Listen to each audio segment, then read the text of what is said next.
नजर नजर में उतरना कमाल होता है, नब्ज नब्ज में बिखरना कमाल होता है। बुलंदियों पे पहुंचना कोई कमाल नहीं, बुलंदियों पे ठहरना कमाल होता है। निश्चित ही बुलंदियों पे ठहरना कमाल होता है और बुलंदियों पे वही ठहरता है जो खुद पे काम करता है और हमेशा बेहतर होने का प्रयास करता है।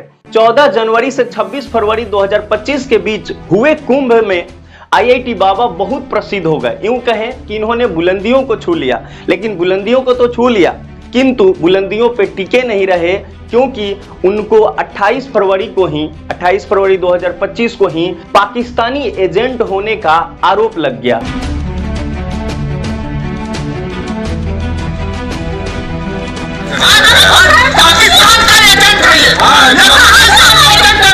नमस्कार, मैं अनूप कुमार और आपका इस चैनल पर स्वागत है। साथियों, आईआईटी बाबा के नाम से प्रसिद्ध हरियाणा के निवासी अभय कुमार सिंह, जिन्होंने आईआईटी बॉम्बे से एरोस्पेस में उन्होंने इंजीनियरिंग किया है और सन्यासी बन गए। ऐसे कहते हैं कि कनाडा में भी उनको बहुत सारा अच्छा पैकेज मिला था, पर फाइनली ये हुआ कि वो सन्यासी बन गए और उसके बाद बनारस भी रहे। और इस कुंभ में उनको मीडिया चैनल ने बहुत प्रमोट किया और वो आईआईटी बाबा, खुद को उन्होंने अपने आप को भगवान भी घोषित कर दिया, कल्कि महाराज कहने, और कई नाम उन्होंने खुद को बताए। तब से ही बहुत सारे विद्वान उनको पखंडी ये वो कहना शुरू कर दिए। निश्चित ये गलत था। हमारे जो सनातन धर्म है एक बहुत अच्छा धर्म है, इसको आगे बढ़ाने के रूप में उन्होंने काम किया, पर कुछ ना कुछ दिक्कत तो है। तभी बुलंदियों पर उन्होंने बहुत तेजी से रॉकेट की तरह चढ़े और बहुत जल्द ही नीचे आ गए।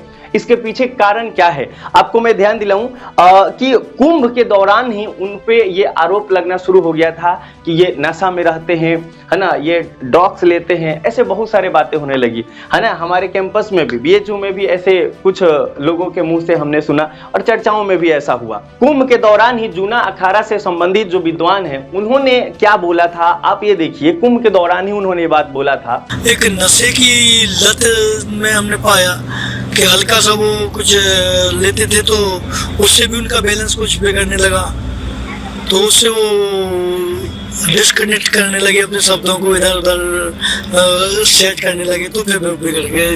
ऐसा साधना से तभी वो आराम करने के लिए जाया गया, वो छुप कर काम करेंगे। हाँ, तो उन्होंने कहा कि वायरल होने के लिए नहीं, तो ज्ञान के लिए रहो।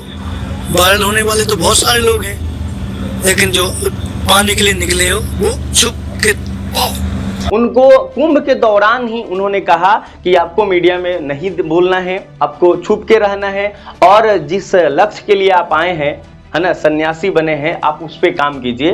पर ये नहीं माने और बीच बीच में बार बार कुछ ना कुछ होते हुए और ये बार बार मीडिया चैनल में आते हैं, हमेशा हाथ में मोबाइल रखते हैं। आपने ये भी सुना कि वो अपने माता पिता को भी लेकर के अलग अलग प्रकार के बयान करे जो भारतीय संस्कृति और सनातन धर्म के विरुद्ध सा लगता है। आप ये सुन सकते हैं। के रूप में जब मामा मिले तो कैसा लगेगा?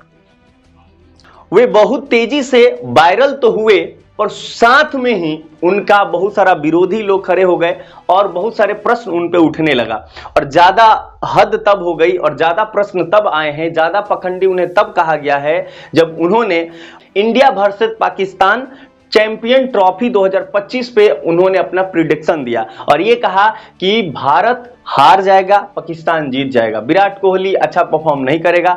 और इसके सीधा उलट हुआ है। जैसे एमबीए चाय वाला पहले बोलता था कि जो बोलता था वो उलट हो जाता था, इसी प्रकार से अभी हो गया है कि बाबा ने जो बोला उसके एकदम सा उलट हो गया है। अगर आप मैच देखते होंगे तो आपको पता होगा कि भारत और पाकिस्तान के बीच दुबई में मुकाबला खेला गया था। पाकिस्तान ने टॉस जीतकर पहले बल्लेबाजी करने का फैसला किया। पाकिस्तान की टीम 49.4 ओवर में 241 रन पर ऑल आउट हो गई, सभी विकेट उसके गिर गए। जवाब में भारत ने 42.3 ओवर में 4 विकेट गंवाकर लक्ष्य हासिल कर लिया और भारत जीत गए। तब से उनको ट्रोल किया जाने लगा और बहुत सारे आपत्तिजनक बातें कही गई, अलग अलग मीडिया चैनल के द्वारा उन पे प्रश्न उठाए जाने लगे।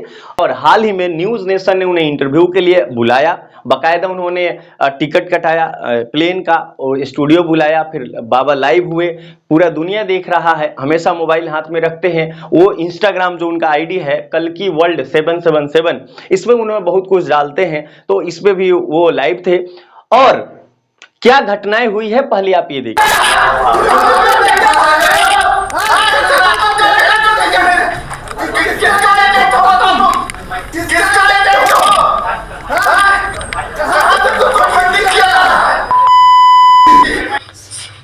एक अक्षर का ज्ञान नहीं है। इसको जो है तत्काल जो है मेडिकल का जरूरत है, इसको ट्रीटमेंट का जरूरत है।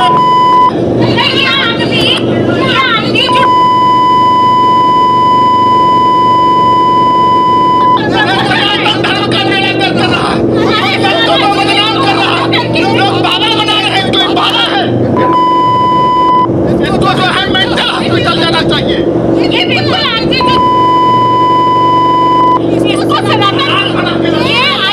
बाबा पे मॉनिटरिंग किया जाए।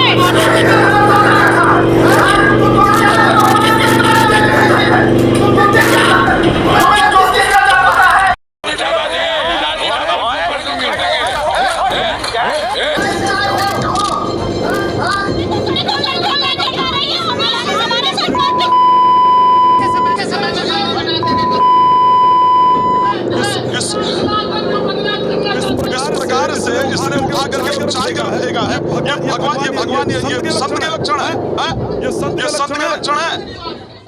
शास्त्र ने स्पष्ट कहा है कि संत हृदय नवनीत समाना, संत का हृदय मक्खन के समान होता है। इस इंटरव्यू से बाबा की साख बहुत कम हुई है और एक व्यक्ति के पीछे बहुत सारे लोग पड़ गए हैं।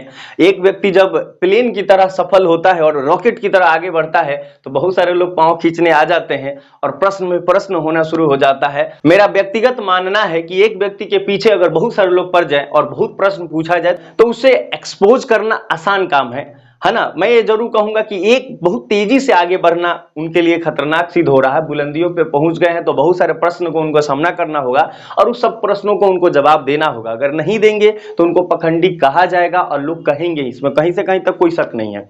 तो देखते हैं कि आगे क्या होता है। और 28 फरवरी को जो ये घटनाएं हुई है, इस घटना से IIT बाबा नाराज हो गए हैं और नोएडा के सेक्टर 126 के थाना अध्यक्ष को उन्होंने पत्र लिखकर FIR कर दिया है। पूरे FIR में उन्होंने क्या लिखा है, कल की वर्ल्ड 77 पे उन्होंने अपलोड भी किया है, आप वहां भी देख सकते हैं। पर उन्होंने क्या लिखा है FIR में, मैं आपको सुनाता हूं, आप यहां रीड भी कर सकते हैं। श्रीमान थाना अधिकारी महोदय, थाना सेक्टर 126 नोएडा उत्तर प्रदेश महोदय, निवेदन है कि आज दिनांक 28/2/25 को मुझे न्यूज नेशन मीडिया चैनल द्वारा मीडिया इंटरव्यू के लिए आमंत्रित किया गया था। न्यूज नेशन की तरफ से उनकी गेस्ट कोऑर्डिनेटर कविता द्वारा आज के इंटरव्यू के लिए बकायदा फ्लाइट टिकट वगैरह बुक करवाकर नोएडा बुलाया गया। इंटरव्यू के दौरान मौजूद मीडिया कर्मियों ने मेरे साथ बदसलूकी की। इस दौरान बाहर से कुछ भगवा भेषधारी कुछ लोग न्यूज रूम के अंदर आए और मेरे साथ हाथापाई की और मुझे जबरदस्ती एक कमरे के भीतर बंद करने का प्रयास किया गया। उस दौरान वहां मौजूद स्वामी वेद भूतिनंद सरस्वती नाम के एक भगवाधारी व्यक्ति ने मुझ पर डंडे से प्रहार भी किया। इस पूरी घटना के दौरान मैंने आत्मरक्षा करते हुए अपने आप को उससे बचाया और एक कोने में बैठकर पुलिस सहायता का इंतजार किया। इस पूरी घटना के दौरान मेरी इंस्टाग्राम पे लाइव वीडियो चालू थी जिसमें अनेक साक्ष्य उपलब्ध है। हालांकि बाद में उन लोगों ने उस लाइव को भी बंद कर दिया था। हजारों लोग इंस्टाग्राम और प्रत्यक्षदर्शी के रूप में इस घटना के साक्षी हैं। अतः मेरा आपसे निवेदन है कि उपरोक्त प्रमाण में दोषियों के विरुद्ध आवश्यक वैधानिक कार्रवाई करने की कृपा करें। निश्चित ही यह घटना बहुत दुखद है, ऐसा नहीं होना चाहिए था। सनातन धर्म पे प्रश्न उठ रहे हैं, दूसरे धर्म वाले और ज्यादा करना शुरू कर देंगे कि आपका एक व्यक्ति को आप हीरो बनाते हैं, फिर उसको नीचे करते हैं और वो ऐसा निकलता है, वो ऐसा निकलता है। This is not good. हमें इसका प्रभाव क्या पड़ेगा कि अब जो नए अगर वास्तव में योग होंगे उनको भी अब प्रश्न के घेरे में उनको देखा जाएगा और उनको आगे बढ़ने में, उनको वायरल होने में दिक्कतें आ सकती हैं। आप इस पूरी घटना पे क्या विचार रखते हैं कमेंट में जरूर बताइए। आपसे मुलाकात होगी अगले वीडियो में। जय हिंद, जय भारत।